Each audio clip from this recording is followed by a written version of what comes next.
Welcome to Niranjan கவிதைகள். இன்றைக்கி இப்போ போடக்கூடாது மசாலா, அப்புறம் ஸ்பைஸ்லாம் போட்ட பிறகு தான் போடும். இது பாருங்க, நம்ம வெங்காயம் நல்லா வதங்கிட்டு இந்த ஸ்டேஜில் புதினா கொத்தமல்லி சேர்த்துக்கிறோம். நாம் புதினா கொத்தமல்லி சேர்த்தாச்சு. இப்போ நம்ம தக்காளி சேர்த்துக்கலாம்.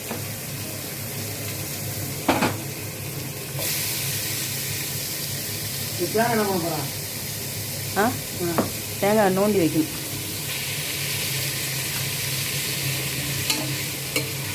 இப்போ நம்ம தக்காளி சேர்த்து நல்லா மேஷ் பண்ணி வதங்கிடுவோம். அதுக்கப்புறம் நம்ம சீக்ரெட் பிரியாணி மசாலா ரெடி பண்ணாலையா, அது சேர்த்துக்கணும். இது பாருங்க, நம்ம வெங்காயம் தக்காளி நல்லா மேஷ் ஆகிடுச்சு.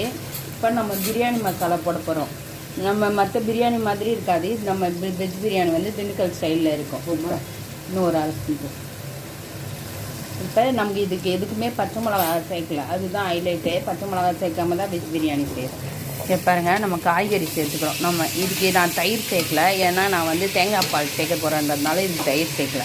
இங்கே பாருங்கள், நம்ம மசாலா, நம்ம பிரியாணி மசாலா நல்லா வதங்கி வந்துருக்கு பாருங்கள். நம்ம பிரியாணி மசாலா நல்லா கலர்ஃபுல்லாக தெரியும். இது மாதிரி வீட்லேயே நம்ம வந்து காஷ்மீரி சில்லிலாம் நான் யூஸ் பண்ணதுனால நம்ம பிரியாணி மசாலா சூப்பராக இருக்குது பாருங்கள். இந்த காய் ஒரு வதக்கிட்டு இப்போ நம்ம தேவையான அளவு தண்ணி சேர்த்துக்கலாம்.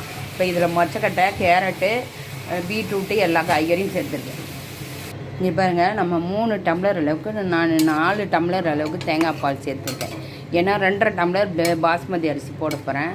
அதனால் 4 டம்ளர் அளவுக்கு தேங்காய் பால் சேர்த்துக்கேன். இப்போ நம்ம காய்கறி நல்லா வேகட்டும். கொஞ்சம் நேரம் வெந்த பிறகு நம்ம அரிசி சேர்த்துக்கலாம். இப்போ நம்ம 2.5 டம்ளர் அரிசி வந்து இதில் போடுறேன். நம்ம காய்கறி கொஞ்சம் அரை வேக்காடு வெந்துடுச்சு. இந்த ஸ்டேஜில் வந்து நான் வந்து 2.5 டம்ளர் அரிசி சேர்த்துக்கிறேன். கொஞ்சம் காரம் அதிகமாக வேணான்னு சொன்னதுனால நம்ம மசாலா வரைக்கும் தான் நம்ம சேர்த்துருக்கோம். இதில் தனி மிளகாத்தூளோ பச்சை மிளகா எதுவுமே நம்ம சேர்க்கல. இந்த பிரியாணிக்கு எப்படி பிரியாணி டேஸ்ட் எப்படி இருக்குதுன்னு பார்க்கலாம். இங்கே பாருங்கள், வெஜ் புலாவ் நம்ம வந்து அரிசி வந்து மேலே வந்துடுச்சு. இந்த ஸ்டேஜில் நம்ம டம் போட்டுக்கலாம். கண்ணாடி கிளாஸ் வச்சு இப்போ நம்ம டம் போட்டுட்டு போகிறோம்.